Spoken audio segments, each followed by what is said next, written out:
tempat di mana kita menambah wawasan tentang berbagai hal seputar kesehatan ibu dan anak. Dan di video kali ini saya mau membahas tentang penggunaan alat bantu laktasi atau selang bantu laktasi. Apa sih itu? Itu adalah sebuah alat berupa selang kecil yang kita selipkan ke dalam mulut bayi saat bayi sedang menyusu langsung.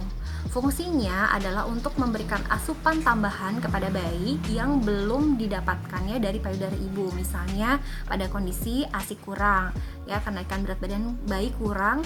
Nah, kita perlu memberikan asupan tambahan berupa ASI perah dari ibu tersebut yang diperah di luar waktu menyusu langsung atau susu formula jika perlu.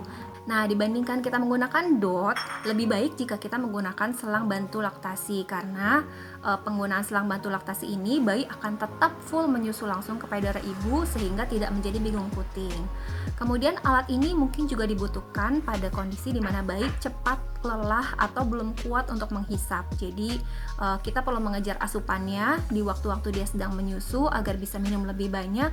Nah, kita double tuh dengan memberikan selang laktasi. Kemudian alat ini juga mungkin dibutuhkan pada kondisi relaktasi di mana bayi yang tadinya dalam kondisi bingung puting sekarang mulai mau kembali menyusu ke payudara. Nah, kita bisa gunakan selang ini untuk merangsang bayi tetap betah menghisap karena alirannya lebih deras.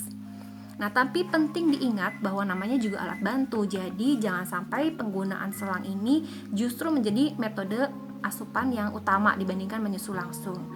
Tetap dioptimalkan menyusu langsungnya dulu ke payudara kanan dan kiri dan gunakan selang ini seperlunya saja. Nah, kemudian bagaimana dengan kekurangannya? Adakah kekurangan penggunaan alat bantu laktasi ini? Yang pertama, memang tentu lebih repot ya dibandingkan jika hanya menyusu langsung saja ke payudara. Yang kedua, ibu perlu belajar juga proses untuk merakit, menggunakan, dan membersihkan alatnya. Yang ketiga, bayi mungkin perlu waktu untuk beradaptasi dengan penggunaan selang ini. Dan yang keempat, memang selang ini agak repot digunakan jika ibu menyusui di tempat umum. Ada alat yang sudah berupa satu unit yang dijual secara komersial dengan merek tertentu, tapi jika ibu sulit mengakses alat tersebut, bisa juga digunakan alat berupa selang laktasi yang kita rangkai sendiri di rumah. Nah, berikut ini saya akan demokan bagaimana tentang merangkai, menggunakan, dan membersihkan alat bantu laktasi yang dirakit di rumah. Nah, untuk penggunaan di rumah yang kita rakit sendiri, kalau memang mama tidak bisa mengakses alat yang berupa satu unit ya yang sudah dijual komersial. Nah, kita bisa gunakan seperti ini. Kita gunakan selang NGT atau nasogastric tube ukuran 5 yang panjangnya 40 cm. Seperti ini. Kemudian untuk memasukkan atau menampung susunya ada dua opsi yang bisa dipilih, menggunakan botol dotnya AD atau menggunakan spuit. Spuitnya itu adalah spuit 50 ml yang ujungnya ada di pinggir seperti ini.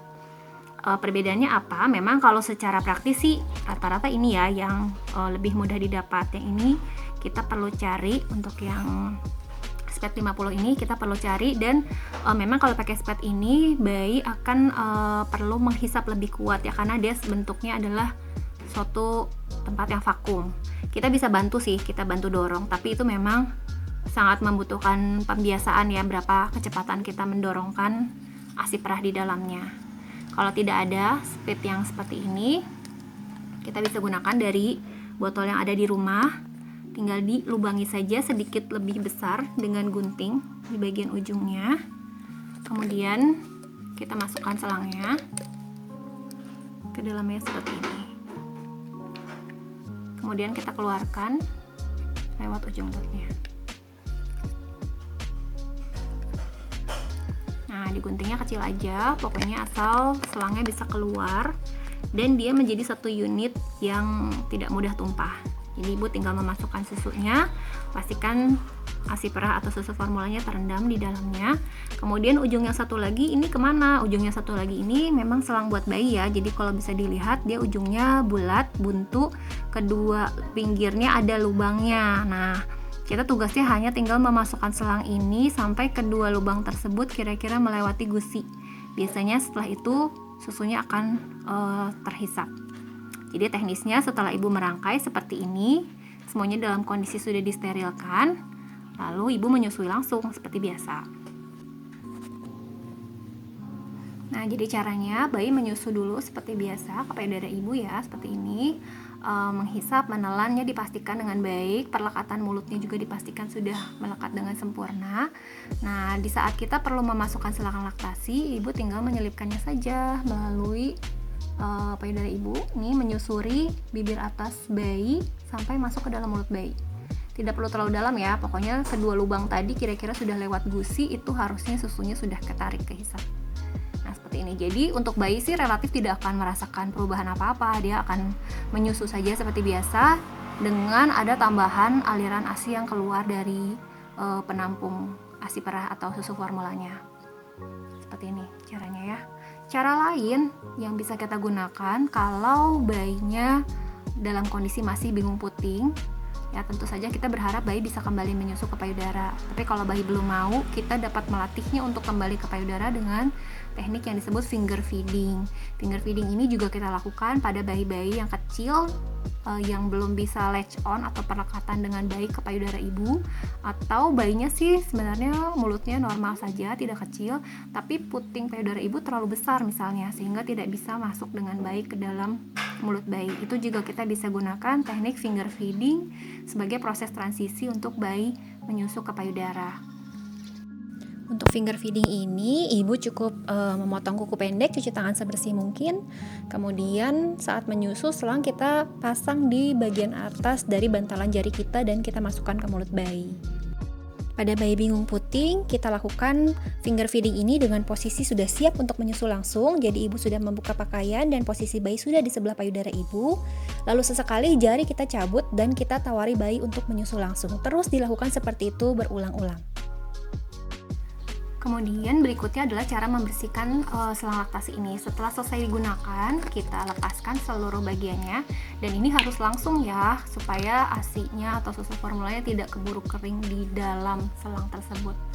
Nah, untuk botol penampungnya kita cuci dan sterilkan seperti biasa ya. Jadi dicuci dengan sabun, kemudian kita rebus atau kita menggunakan sterilizer. Kemudian untuk selangnya ini kita cuci dengan pertama bagian dalamnya kita bilas dulu dengan air panas. Nah, untuk cara membersihkannya, kita siapkan wadah berisi air panas. Kemudian kita hisap nih air panasnya. Boleh menggunakan spet kecil atau spet besar ya, bebas. Lalu kita pasang ke ujung dari selang laktasinya. Kemudian kita buang. Nah, ini kita lakukan berulang-ulang. Kita pastikan bagian dalam dari selang ini harus benar-benar bersih ya, tidak ada lagi susu yang menempel. Ini kita gunakan air panas. Untuk bagian luarnya dicuci dengan sabun bayi yang kita gunakan untuk mencuci botol dan dot. Lalu kita sterilkan barang-barang. Ya, bisa dengan direbus atau direndam air panas, bisa menggunakan yang steamer atau menggunakan yang UV sterilizer juga boleh. Yang terpenting adalah bagian dalamnya sudah dibilas berulang-ulang ya dengan air panas sebersih mungkin. Kemudian selang ini bisa digunakan berulang-ulang sebetulnya, asal membersihkannya benar-benar telaten ya, jadi tidak ada sampai susu yang mengering di dalamnya. Kalau sudah terasa tidak nyaman, selang ini misalnya karena sering kita sterilkan, dia menjadi kaku dan tidak nyaman untuk mulut bayi, itu kita bisa ganti. Dari pengalaman saya sih biasanya kurang lebih 2 minggu sekali perlu kita ganti penggunaannya jika memang digunakan dengan intensitas yang cukup sering ya, misalnya setiap hari kita pakai. Nah, semoga informasi tadi membantu, dan jangan lupa ya, tetap menyusui langsung adalah yang terbaik karena memberikan berbagai manfaat bagi bayi dan juga bagi produksi ASI ibu. Oke, sampai ketemu di video berikutnya. Jangan lupa di like, subscribe, dan share jika informasi ini dirasa bermanfaat. Tetap sehat!